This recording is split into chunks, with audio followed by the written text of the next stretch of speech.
দণ্ডের পরিমাণ কম হতে পারে, কিন্তু এর প্রতিক্রিয়া কিন্তু ব্যাপক হবে। দর্শক, বলছি যে প্লট দুর্নীতির মামলায় শেখ হাসিনা, বোন শেখ রেহেনা এবং রেহেনার কন্যা টিউলিপের দণ্ড হয়েছে। টিউলিপের মাত্র ২ বছর, রেহেনার ৭ বছর, হাসিনার ৫ বছর কারাদণ্ড। এই কেসে বা এই মামলায় সর্বোচ্চ দণ্ড ১০ বছর। তো ধারণা করা হচ্ছিল তেমনটাই হবে।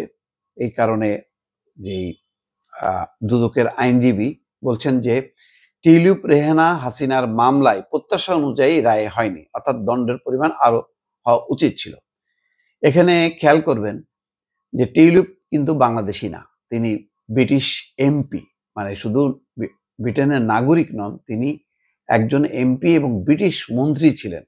লেবার পার্টির অত্যন্ত গুরুত্বপূর্ণ একজন নেতা। বাঙালি অধ্যুষিত এলাকায় টিউলিপ বারে বারে জিতেছেন। ফলে এটার একটা প্রভাব তো হবেই, কারণ যখন নাকি কারাদণ্ড দেয়া হয়েছে বাংলাদেশের একটা আদালতে, এর প্রভাব পড়বে সেই সুদূর যুক্তরাজ্যে।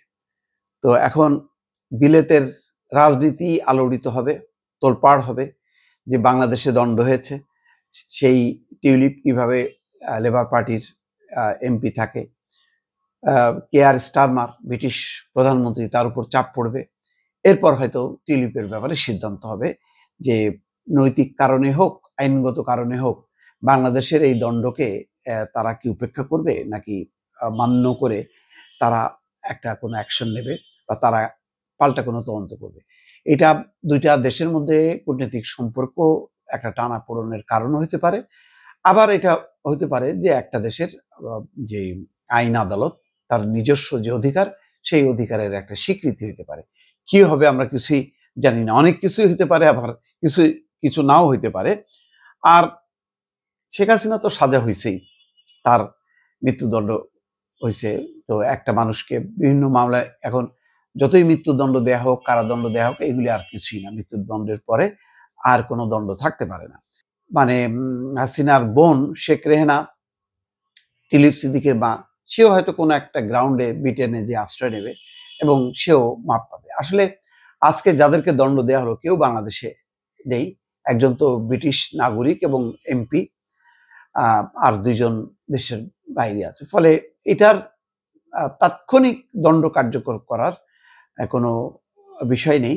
কিন্তু যেটা হয়েছে সেটা হলো যে একটা নৈতিক এবং রাজনৈতিক বিপর্যয়। শেখ হাসিনা তার শাসনামল, তার পরিবার মিলায় যে পরিস্থিতি গত ১৫ বছরে তৈরি করছে, তার বিপরীতে এই রায় নিঃসন্দেহে বলা যায় যে একটা বিপর্যয়ের থেকে শুধু বিপর্যয় যুক্ত হচ্ছে। কোনো কিছু মানে ভালো কিছু এনে প্রত্যাশা করা যাবে না। এবং আরো অসংখ্য মামলা আছে শেখ হাসিনার, এবং প্রতিটা মামলাই বিচার হবে। এই সরকার যদি বিচার সব শেষ নাও হয়, আমলে হওয়া সম্ভব না, পরবর্তী নির্বাচিত যে সরকার আসবে তারাও কিন্তু এই বিচার কাজ চালাতে থাকবে। ফলে এটা হয়তো চলমান থাকবে, যদি না কোনো রাজনৈতিক সমঝোতা হয় আওয়ামী লীগের সাথে। সেটা আভ্যন্তরীণভাবে হচ্ছে, আন্তর্জাতিকভাবে একটা দফারফা হইতে পারে।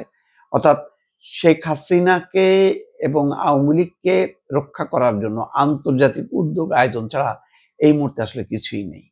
ফলে সেখান থেকেই যদি কোনো সুরা হয়, এছাড়া আইনি কোনো প্রক্রিয়ায়, কারণ এত বেশি অপরাধ, এত বেশি অন্যায় বাংলাদেশের মাটিতে শেখ হাসিনা ঘটিয়েছে যে গুম খুন এগুলি থেকে কিভাবে রেহাই পাবে? রেহাই পাওয়ার কোনো কারণ নেই। আর এই মামলায় কিন্তু বিপর্যস্ত হবে আওয়ামী লীগের নেতৃত্ব। ফলে এই নেতৃত্ব আবার রাজনৈতিকভাবে সংগঠিত হয়ে বাংলাদেশে নির্বাচন করবে, রাজনীতি করবে, এটা মনে করার কোনো কারণ নেই।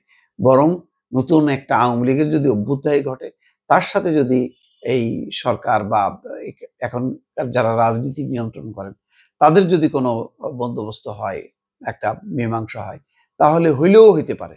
না হলে আপাতত মানে আওয়ামী লীগের কোনো সম্ভাবনা কেউ দেখছেন বলে মনে হয় না দর্শক।